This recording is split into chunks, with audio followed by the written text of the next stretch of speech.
Yo guys, what's going on? It's Blanchix here, and I'm bringing you a White Noise review. This game's called White Noise, White Noise Online, or A Tale of Horror. Tale of Horror is single player, and online is obviously online. I'm going through the 5 main things that you find in games and that you want in games, so let's get straight into it.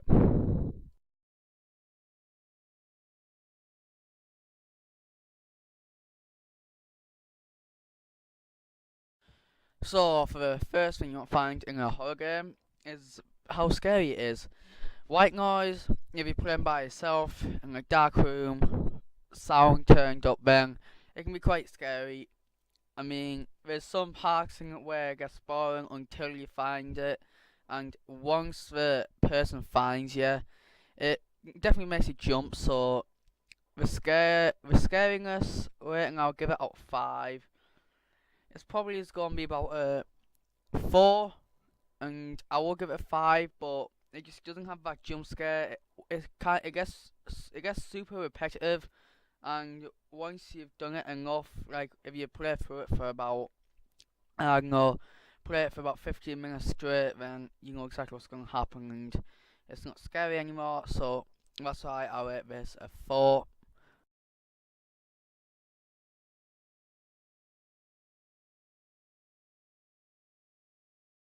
So the next thing you look for in games, especially Xbox Live Arcade indie games, is the pricing. Now this pricing is quite cheap. It goes in between 60 pence to £1.80. So if you want a specific, an actual specific price, I have this game for a while and I can't actually remember how much I bought it for.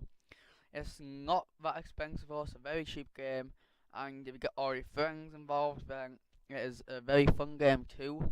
Like just going around with friends and playing. So it's a cheap game, and all your friends can buy it easily. You can play as 4 people, so all your friends can buy it in under £5. So that's always a good thing. So I'm going with the pricing a 5 out of 5, as it's a cheap Xbox Live indie game which offers loads of fun to groups of friends and can be bought for under £5 for the entire group.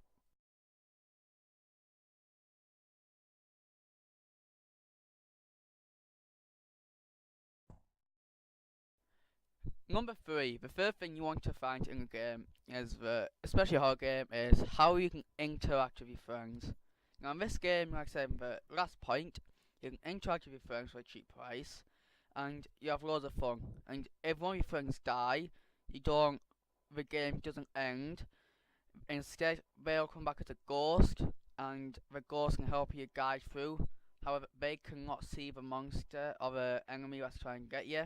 So if the monster gets you, then the person can't help you. But your friends can go around and try find the tapes for you, which is the overall objective for the game. So I'll give friend interaction a 4 out of 5, just because it could have a bit more friend interaction. Like, for instance, when your torch starts on that battery, it'll be super cool to see, like, you can change torches over, say, like, and have, like, proper parks.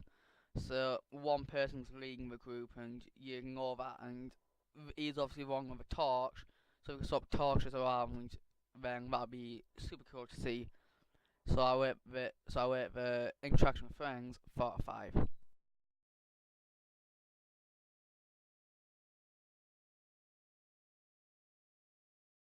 So part 4. I think I'll say this is the worst part, the lowest score I'm going to give for this game. Interaction with environment. Now you can't really interact with the environment like a good horror game really needs you to interact with the environment, and this game, it doesn't let you do that. The only interactions I can remember is picking up the tapes, and there's another one where there's like a certain map where there's a statue and that kills you. I don't know substitute class as interaction with environment. So altogether, I'm going to give this a 1, just cause there's pretty much no interaction, and a good horror game requires good interaction. Otherwise, you probably won't go that far, it's got no decent interaction.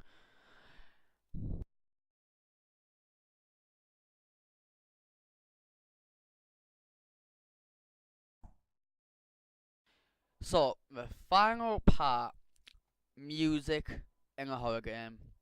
Now the music in a horror game really does mean a lot as it builds up tension. You want to see what happens.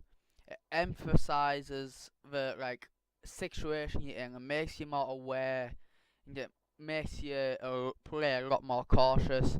And especially when you get caught, it makes it that tiny bit more scarier. Also makes the game overall play a bit more scarier.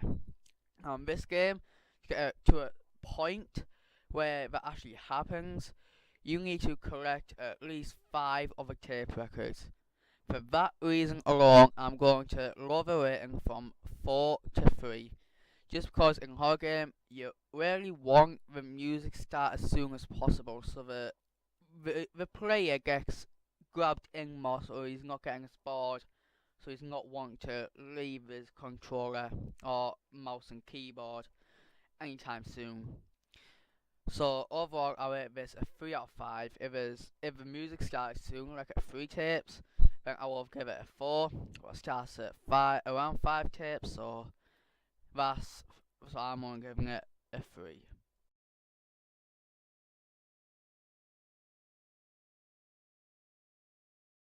So we have enough time left, so I thought I'd do a final and an extra thing that you want.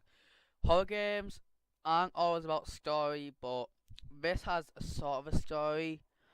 It's about journalists or cameramen or something that go out to on a field to report some stuff and they go missing.